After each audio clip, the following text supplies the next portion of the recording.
দেশের বিভিন্ন স্থানে বন্যা পরিস্থিতির উন্নতি অব্যাহত রয়েছে, তবে এখনও অসংখ্য মানুষ পানিবন্দী হয়ে আছে। বিভিন্ন স্থানে পানিবাহিত রোগ ব্যাধিতে আক্রান্ত হচ্ছেন অনেকে। নোয়াখালীর বন্যা পরিস্থিতির খবর নিয়ে যোগ দিচ্ছেন সহকর্মী খায়রুল আনাম।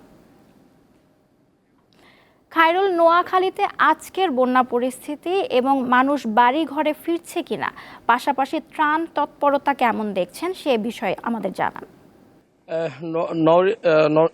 আপনি জানেন যে আসলে গেল 3 দিন ধরে ভারী বর্ষণ বা বৃষ্টিপাত না হওয়ার কারণে কিন্তু আসলে তেমন একটি পানির উচ্চতা বাড়েনি। নোয়াখালীর যে 9টি উপজেলার 8টি উপজেলায় কিন্তু পানিবন্দী ছিল, কিন্তু তার পাশাপাশি এখানে কিন্তু আসলে গত 3 দিন বৃষ্টি না হওয়ার কারণে কিন্তু পানি আস্তে আস্তে নামতে শুরু করে দিয়েছে।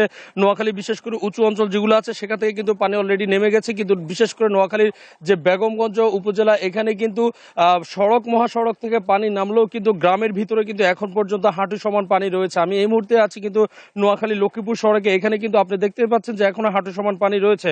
আর বন্যা কবলিত এলাকাগুলোর বিভিন্ন যে আশ্রয় কেন্দ্রগুলো রয়েছে সেখানেও আমরা গিয়েছি। সেখানে গিয়ে আসলে যেটি দেখতে পেলাম, যেহেতু দীর্ঘদিন যাবৎ একটি রুমে অনেকজন মানুষ বসবাস করছে, সেই সাথে কিন্তু স্বাস্থ্য সুরক্ষার অভাব দেখা দিয়েছে। সেখানে ডায়রিয়া, কলেরা সহ বিভিন্ন রোগে আক্রান্ত হচ্ছেন মানুষ। যারা পানি ভেঙে যেতে পারছেন হাসপাতালে হয়তো বা তারা চিকিৎসা নিচ্ছেন, আর যারা যেতে পারছেন না তারা কিন্তু আপাতত আশ্রয় কেন্দ্রগুলোতে রয়েছেন। তার পাশাপাশি আসলে নতুন করে দুশ্চিন্তার ভাঁজ পড়েছে কিন্তু নিম্ন আয়ের মানুষের, কারণ আপনি জানেন যে বন্যা কবলিত এলাকাতে যে ঘরগুলো কাঁচা ঘর রয়েছে সেগুলো কিন্তু আস্তে আস্তে হেলে পড়ছে। যখন পানি নামছে আস্তে আস্তে ঘরগুলো হেলে পড়ছে, তাই তারা দুশ্চিন্তার মধ্যে আছে। যেহেতু এতদিন কর্মহীন ছিল, আসলে পানি নামার পরপরই তারা কিভাবে এগুলো সামাল দিয়ে উঠবেন সেটি ভেবেও পাচ্ছে না।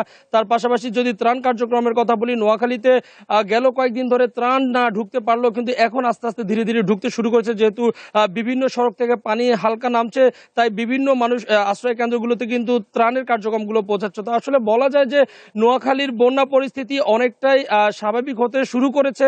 তবে যেভাবে পানি নামছে 2-1 ইঞ্চি করে, এভাবে কিন্তু মাসখানিকের উপর সময় লেগে যাবে বলে আমরা জানতে পেরেছি। তার পাশাপাশি বিশেষ করে ভয়াবহ অবস্থায় রয়েছে শিশুরা। শূন্য বয়স থেকে 5 বছরের যে শিশু, তারা কিন্তু মারাত্মক ডায়রিয়া সহ বিভিন্ন রোগে আক্রান্ত হচ্ছে।